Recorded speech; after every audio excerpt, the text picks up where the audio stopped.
এদিন নহয় এদিন হ'লেও তেওঁ এজন ডাঙৰ ক্ৰিয়েটৰ হ'ব পাৰিব।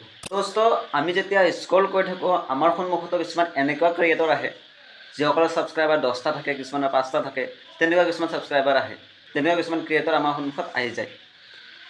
কিন্তু সেই যিবিলাক ক্ৰিয়েটৰ থাকে যিসকলে মানে একদম সৰু পৰ্যায়ৰ পৰা আৰম্ভ কৰে, আচলতে প্ৰত্যেক ক্ৰিয়েটৰেৰে তেনেকুৱাই হয়। একেবাৰে সৰু পৰ্যায়ৰ পৰা কি কৰে সকলোৱে আৰম্ভ কৰে। আৰু কিন্তু কি কৰোঁ আমিও সেনেকুৱা ভিডিঅ' বা তেনেকুৱা ক্ৰিয়েটৰৰ ভিডিঅ' চাই তেতিয়া ভাল লাগে। কিছুমান সৰু ল'ৰাই হওক বা ছোৱালীয়ে হওক তেওঁলোকে মানে কি কৰে এইবিলাক ক্ষেত্ৰত আমাৰ বিভিন্ন ক্ষেত্ৰতে ভিডিঅ' বনাই পেলাই আমাৰ ছ'চিয়েল মিডিয়াত এৰি দিয়ে।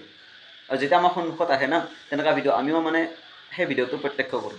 কাৰণ আজি ধৰা হ'ল তেওঁৰ যিখিনি ছাবস্ক্ৰাইবাৰ আছে, তেওঁৰ যিখিনি ভিউজ আছে, হয়তো আজি কম হ'ব পাৰে, কিন্তু যদি তেওঁ এনেকৈ মেহনত কৰি যায়, গুৰুত্ব দি যায়, তেওঁ কিন্তু এদিন এনেকৈয়ে কি হৈ যাব ডাঙৰ হৈ যাব।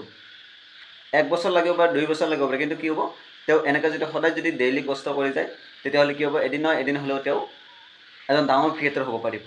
চ' এই বস্তুটো মানে আমাৰো মনত আহিছে। আৰু প্ৰত্যেক সৰু ক্ৰিয়েটৰ এজন ডাঙৰ ক্ৰিয়েটৰ হোৱাৰ সম্ভাৱনা থাকে।